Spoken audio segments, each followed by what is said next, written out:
국민의힘은 전당대회를 2주 남짓 앞두고 있는 가운데 이른바 문자 무시 논란이 거센 후폭풍을 낳고 있습니다. 민주당은 8월 전당대회를 앞두고 이재명 전 대표의 일극 체제에 힘이 실릴지 아니면 변수가 나올지 주목됩니다.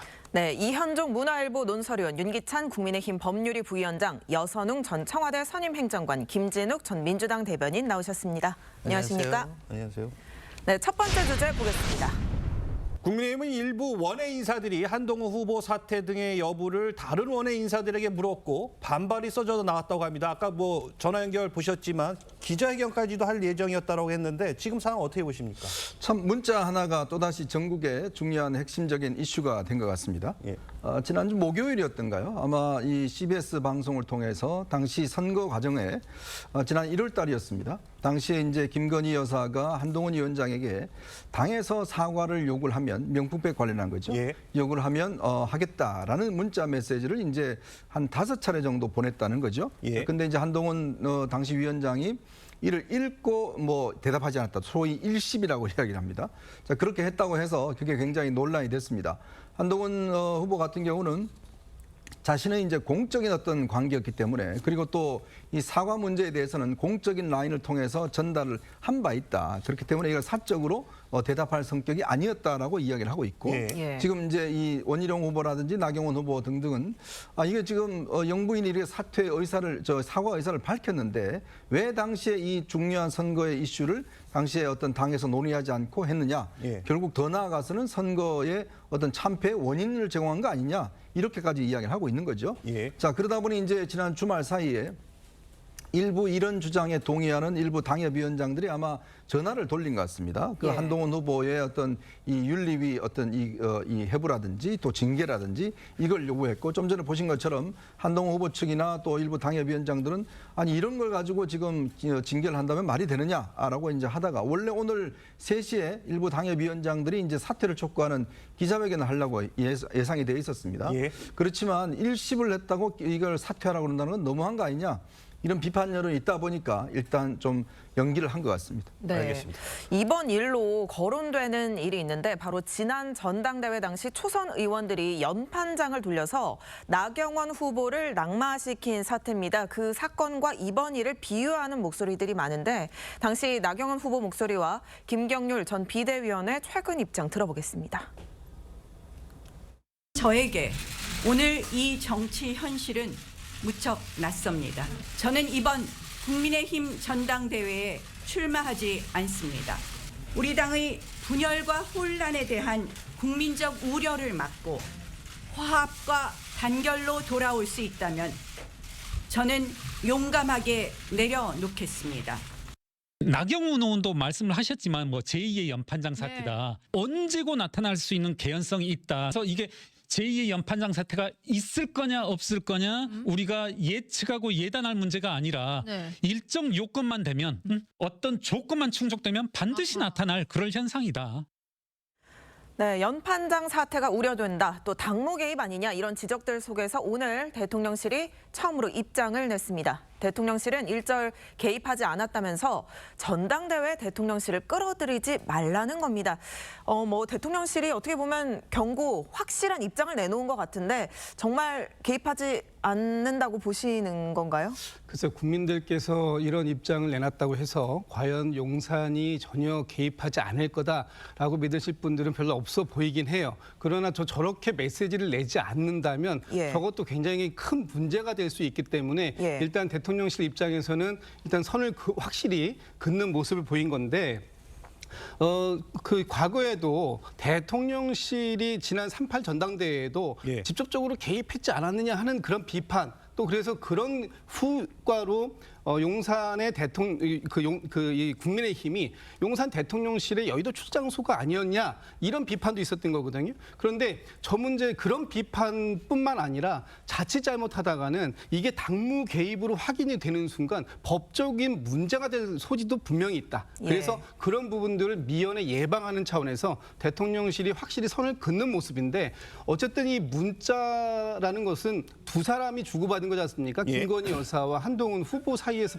주고받은 건데 어느 쪽에서 나왔는지는 모르겠지만 이 문제가 나왔다면 그렇다면 이것은 이미 사실상 개입이 된 거다라고 보는 시각도 있어요. 그래서 이 부분에 대해서는 대통령실이 명확하게 선을 긋지 않으면 안 되는 그런 상황도 있었던 것 같습니다.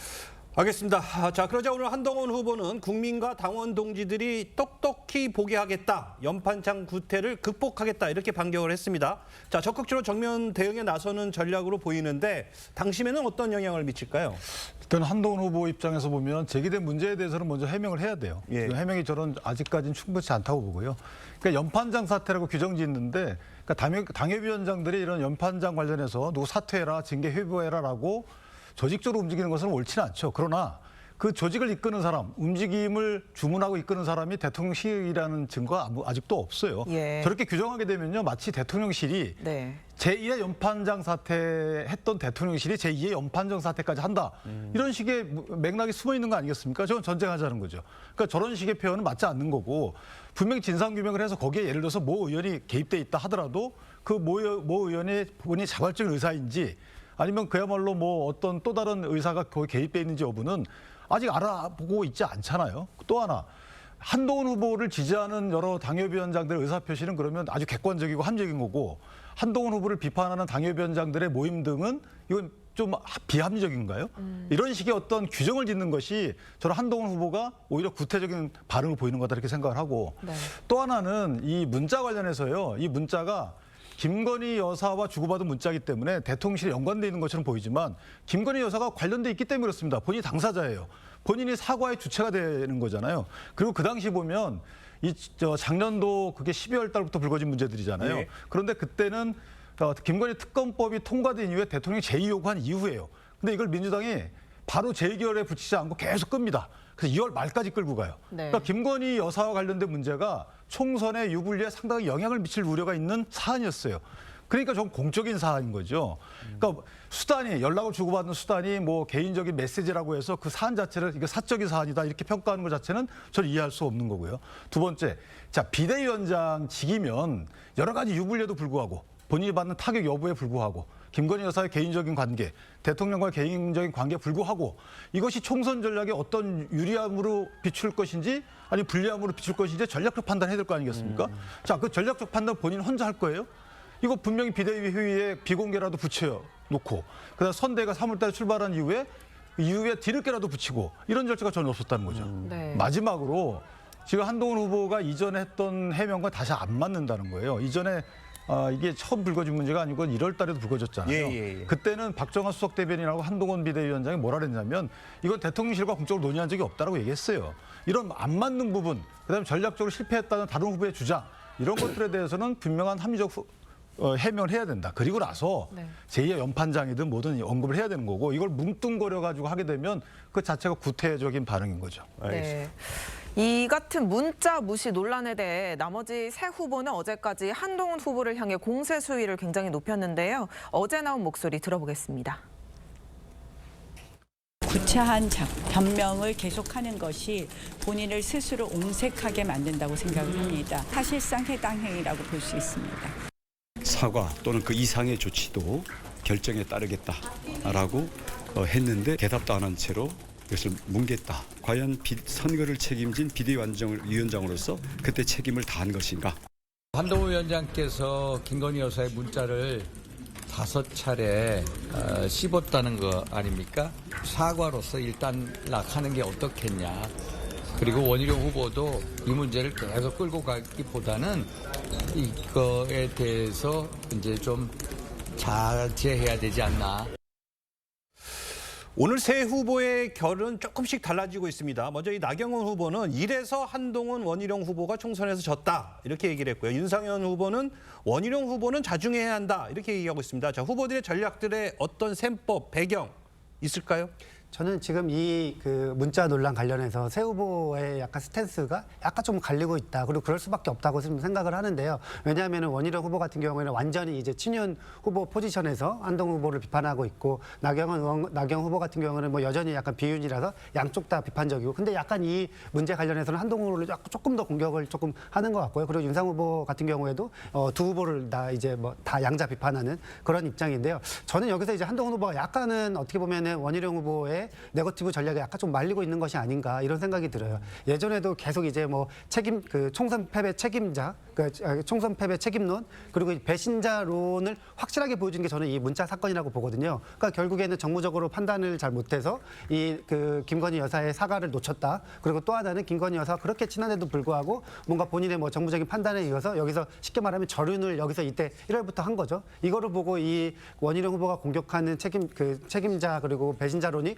완벽하게 약간 먹힌다. 그럴 때는 저는 한동훈 후보 같은 경우에는 여기서 벗어나는 이 전략에 말리면 안 되는데 여기서 계속해서 대응을 하면서 오히려 이 사건을 조금 키우고 있는 것 같다. 그리고 또 하나는 전 해명 중에 아까 윤기찬 위원장님께서 말씀을 하셨지만 김건희 여사와 다른 문제로 김건희 여사 본인 말고 다른 문제로 이야기를 했으면 이게 사적인 통로에서 채널로 이야기하는 거 맞냐 이런 논란이 있었을 텐데 김건희 여사가 이 문제의 당사자거든요. 당사자랑 이야기하는 것이 어떻게 이게 사적인 뭔가 이슈가 어떻게 보면 민주당에서 그런 비판을 받을까 봐 이제 거기서 이제 방어막을 친 것인데 여기에 대해서도 해명이 완전히 명쾌하진 않다. 그래서 저는 빨리 한동훈 후보가 이 네거티브 이 프레임에 말려들지 않으려면 다른 이야기를 계속 해야 되지 않을까 뭐 이런 생각을 가집니다.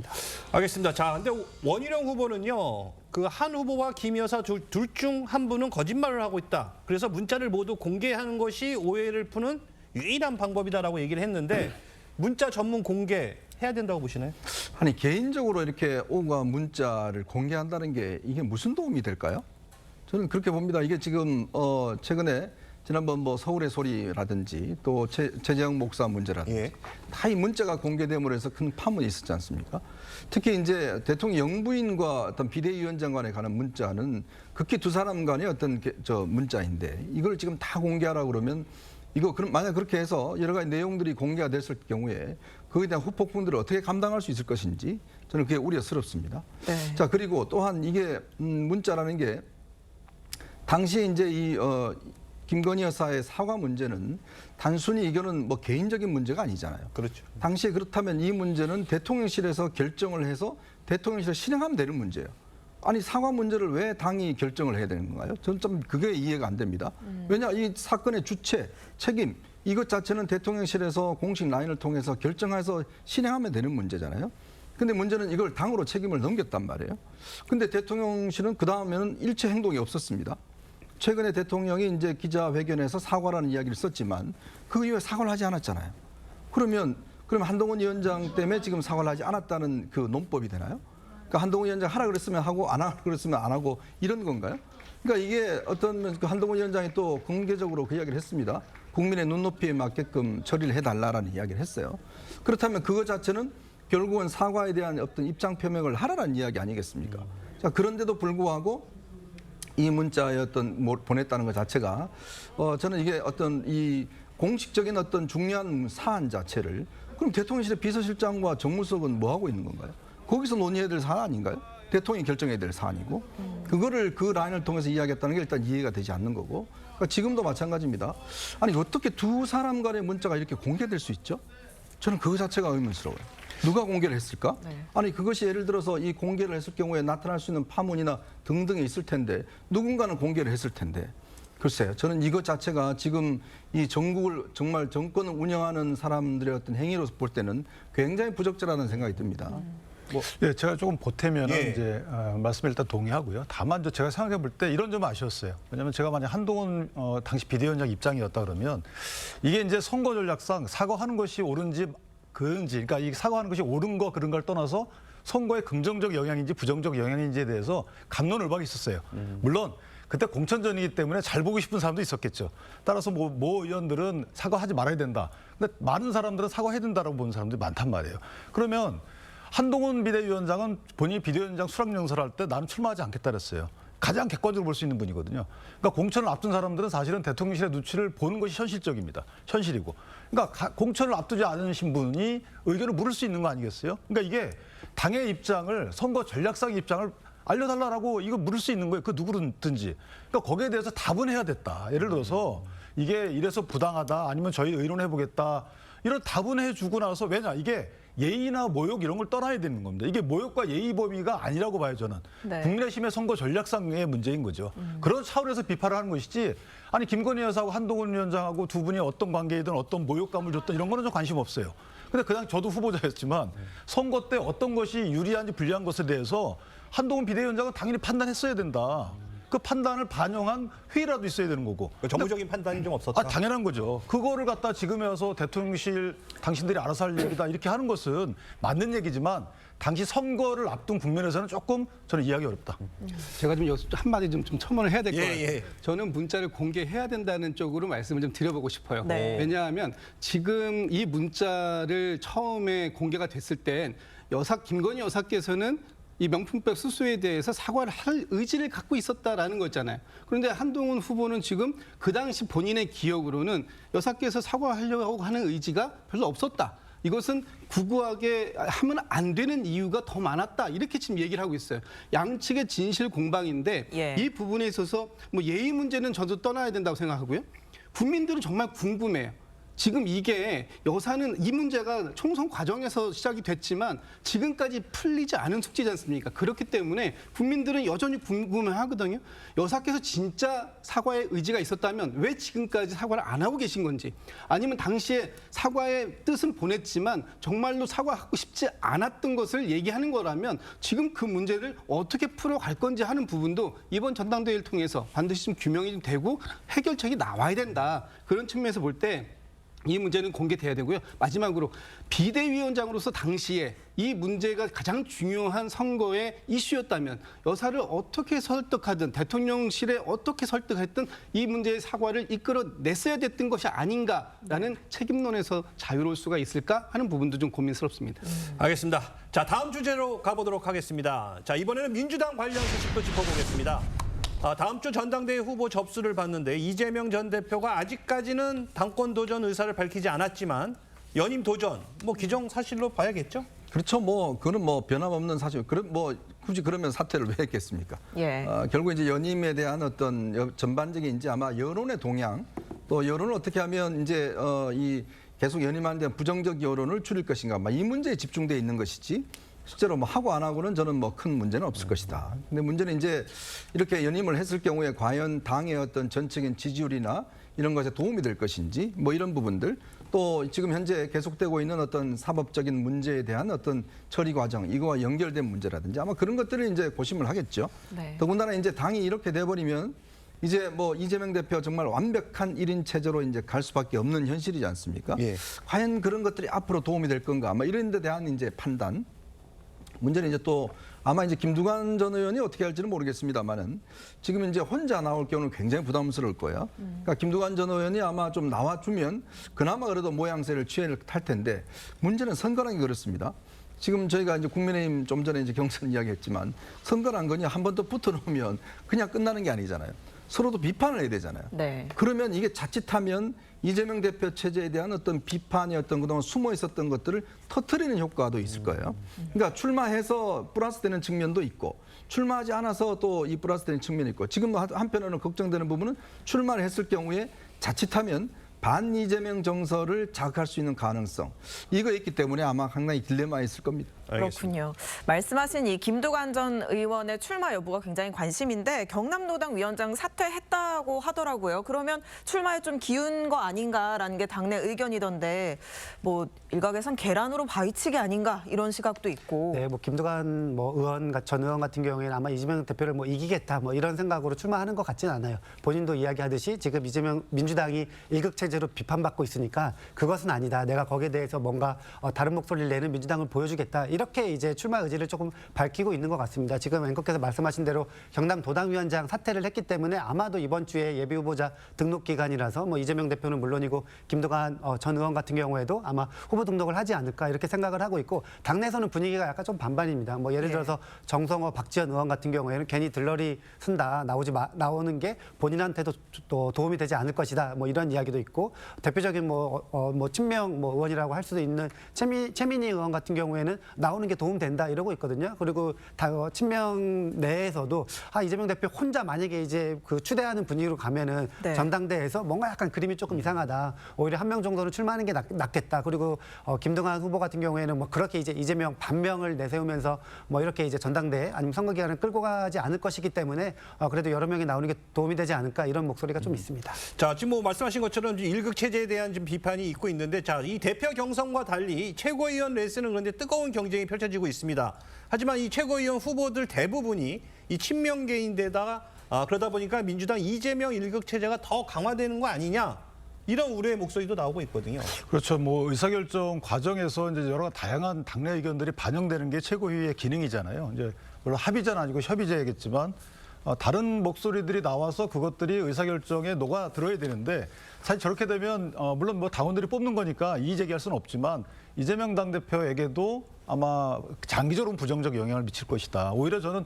김두관 의원이 경선 과정에서 심한 말들을 안 하게 되면 저는 얻는 표에 따라서 김두관을 위한 이번에 대표 경선이 될 가능성이 없지 않아 있어요. 이재명 대표가 당연히 되는 거고, 근데 거기서 싹이 트는 게 이제 김두관 의원이 싹이 틀 수 있는 거죠. 거기에 이제 이 최고위원님들이 보탤 거예요. 왜냐하면 연설을 하게 되면요, 오로지 똑같은 목소리가 계속 나오잖아요. 최고위원들 중에서 다른 목소리를 내면서 주목받는 분들이 없을 거고, 그러다 김두관 의원만 주목을 받을 겁니다. 그래서 저는 개인적으로 최고위원들의 저런 행태나 형식이 오히려 김두관 의원을 돋보이게 하는 전당대회가 되지 않을까라고 생각하고 있습니다. 네, 검사 탄핵 이야기도 좀 해보겠습니다. 민주당이 당론으로 검사 4명에 대한 탄핵을 추진했는데, 고 노무현 전 대통령의 사위죠. 곽상원 의원이 쌍방울 대북송금 사건을 수사한 박상윤 검사 1명에 대해서 기권표를 던졌는데, 이게 또 당내에서 논란이 되고 있습니다. 당내 일각에서 원내 수석 부대표직에서 사퇴해라, 뭐 징계하라, 탈당하라, 이런 내부 비판이 나온다고요. 참 그렇습니다. 뭐 우리나라 정당들이 조금이라도 어떤 당의 어떤 입장과 어긋나면 무조건 사퇴하라, 이런 이야기만 벌써 나오고 있는 것 같아요. 곽상원 의원은 이제 법조인 출신입니다. 자, 그렇다 보니까 아마 검사 탄핵안을 꼼꼼히 살펴봤을 것 같아요. 저도 이 4명의 탄핵안을 아주 줄쳐가면서 꼼꼼히 봤습니다. 근데 우리가 탄핵이라고 하는 것은 굉장히 이미 기수된, 즉 행동이 있은 불법과 헌법 위반, 이걸 가지고 우리가 탄핵하는 거거든요. 그러니까 어떤 형사적인 어떤 처벌 같은 경우는 이제 처음에 조사를 해서 기소를 해서 심판하는 이런 절차지만, 탄핵 같은 경우는 예를 들어서 예전에 노무현 대통령 이야기 있는 것처럼 또 대통령은 이제 형사상 소추를 할 수 없으니까 당시 선거에 영향을 미쳤다는 어떤 이 지지 발언, 이것 때문에 이제 탄핵을 한 거 아니겠습니까? 자, 이미 그러니까 확정적인 어떤 일을 가지고 해야 되는데, 문제는 이 탄핵안 내용을 보면 정말 기가 막힌 내용들이 너무 많습니다. 박상영 검사 같은 경우는 정말 제가 이렇게 방송에서 할 수 없은 이상한 행동들을 가지고 지금 확정되지도 않고 본인은 전혀 부인하고 있는 그냥 어떤 이 소문만 가지고 지금 탄핵안을 올렸거든요. 나머지도 그렇습니다. 보면 다들 의혹 중에서 하나라도 사실로 증명되고 입증된 것이 하나도 없습니다. 저는 자신합니다.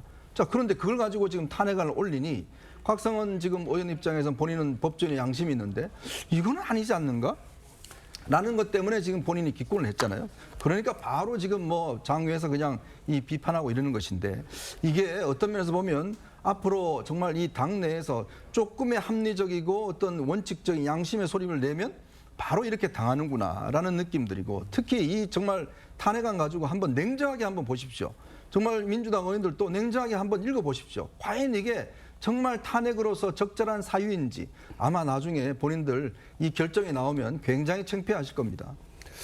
자, 일단 뭐 원내 부대변인인 이 곽 의원이 당론을 안 따르는 거에 대한 이 반발이 좀 굉장히 큰 상황인데, 자, 친명 인사로 꼽히는 이 김지호 부대변인도 이 진술 조작에 의한 날조된 사건이라 확실한다, 이러면서 곽 의원 비판에 가세했거든요. 이건 어떻게 보십니까? 이게 그 개인적으로 물론 이제 김지호 부대변인 같은 경우는 이번에 최고위원회 또 출마하시는 분이에요. 그래서 어떤 특정 개인의 판단에 대한 부분을 이렇게 그 비판한 건 제가 그 글을 봤는데, 비판했다기보다는 이제 앞으로 이거에 대해서 동의해달라는 쪽으로 요구를 했더라고요. 근데 이제 그 정도는 얘기를 할 수 있겠지만 본인도 좀 약간 좀 자제할 필요가 있었다. 저는 왜냐하면 지금 곽상원 의원이 4명의 검사 탄핵안 중에 3명에 대해서는 찬성했어요. 그리고 이 박상윤 검사 건에 대해서만 판단의 근거가, 내가 판단할 땐 판단의 근거가 조금 부족하다. 그렇습니다. 그리고 일단 기권하되 앞으로 조사 결과에 따라서 내가 확신이 들면 찬성할 거다라는 얘기까지 했거든요. 그래서 더 이거를 뭐 이렇게 확대시켜 나가는 건 좀 의미가 별로 없어 보이고요. 지금 곽상원 그 의원 같은 경우에는 본인이 법조인이기 때문에 아마 여기에 들어가 있는 많은 그 내용들 그중에 한 가지라도 조금 미심쩍어 보이거나 아니면 이런 부분에 대해서는 그냥 조금 구체적으로 좀 들여다보겠다 하는 얘기를 할 수 있는 거예요. 당에서 그 정도 상황까지는 용인돼야 된다고 보고요. 그런 부분들에 대해서 비판했다라는 것은 좀 너무 과한 측면이 있다라고 보여집니다. 알겠습니다. 자, 민주당 검사 탄핵의 후폭풍이 상당히 거셉니다. 민주당은 어제 이 검사 탄핵이 불법 행위라며 반발하는 이원석 검찰총장을 향해 날을 세웠는데 발언을 함께 듣고 오시죠. 검사들은 자신들을 대한민국 공무원이 아니라 법 위에 존재하는 신성 불가침의 존재로 여깁니까? 이원석 검찰총장은 허세 부리지 말고 정말 살아있는 권력인 김건희 여사 수사나 제대로 하기 바랍니다. 한민수 대변인이 김건희 여사 수사나 제대로 하라면서 직격했는데 자, 어떻게 들으셨습니까? 그러니까 이제 한민수 대변인도 기자 출신이거든요. 예. 과연 이런 내용을 가지고 기사를 쓸 수 있을까 저는 솔직히 묻고 싶습니다.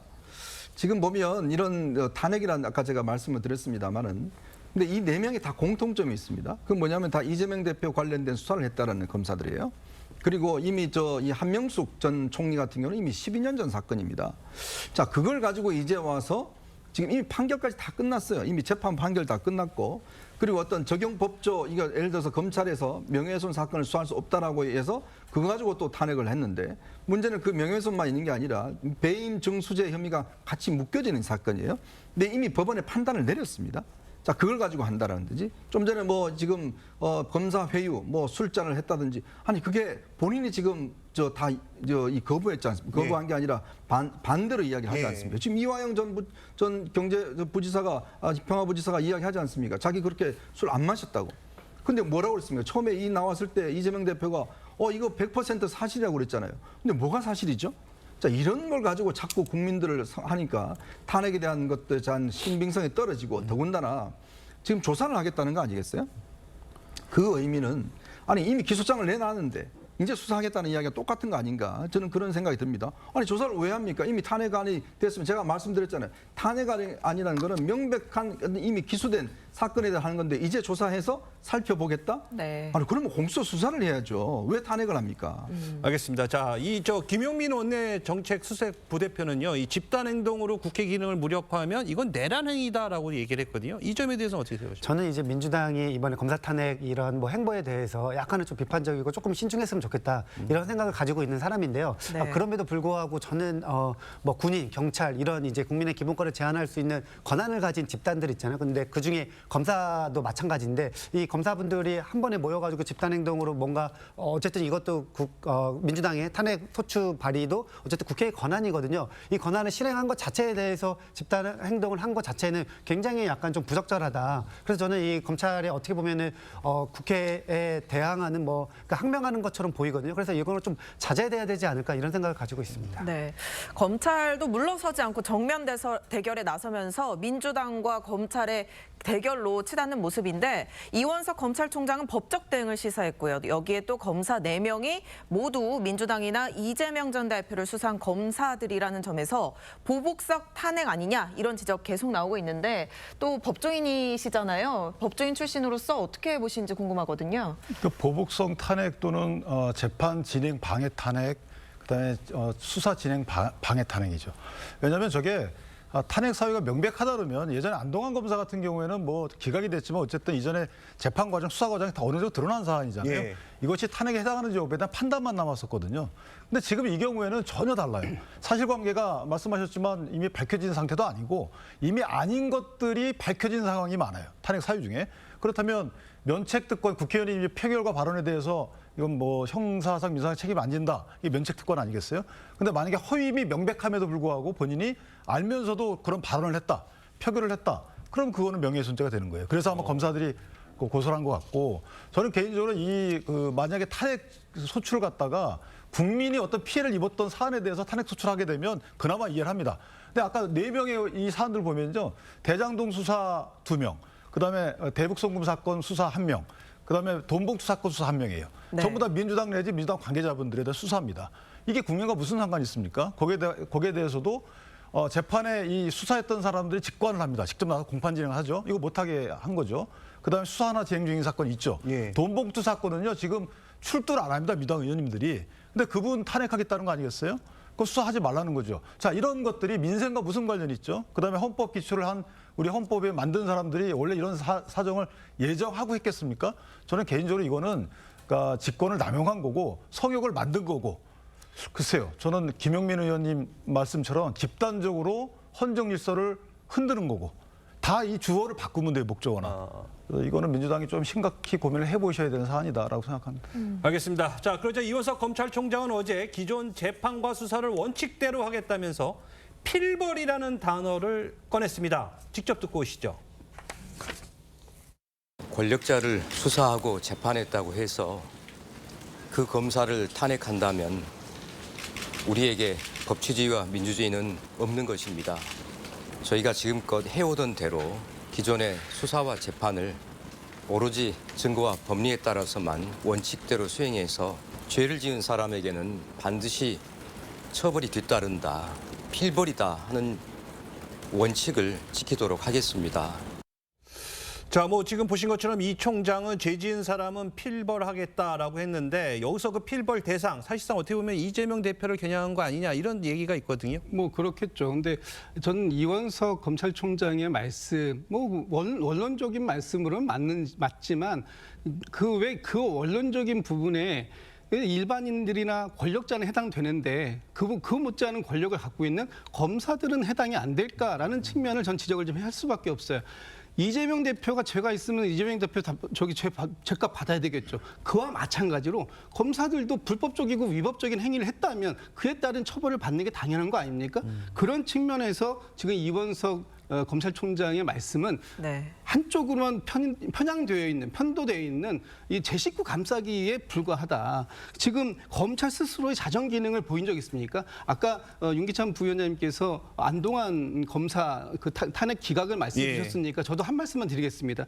안동환 검사가 그 서울시 간첩 조작 사건에 대해서 기소했던 거, 그거를 보복성 기소라고 해서 그 부분에 대해서는 헌법재판소가 위법하다라는 걸 인정했어요. 다만 그럼에도 불구하고 그것이 검사를 탄핵시킬 정도로 중대했냐 하는 부분에서 그렇지 않았다라고 했기 때문에 기각된 거지 않습니까? 예. 그런데 그 이후에 안동환 검사에 대해서 과연 검찰총장이 어떤 내부 징계를 했는지 저는 들어본 적이 없거든요. 네. 이런 부분들이 필벌이라고 얘기하려면 그에 상응하는 모든 사람들이 법 앞에 평등한 조건을 검찰총장도 맞춰줘야 된다. 그런 부분들은 왜 안 하는지 모르겠다라는 말씀을 드리고 싶습니다. 그러니까 바로 이제 어떤 조직이든지 자기 이기주의가 있잖아요. 예. 자, 그렇기 때문에 만든 게 뭐죠? 공수처를 만들었습니다.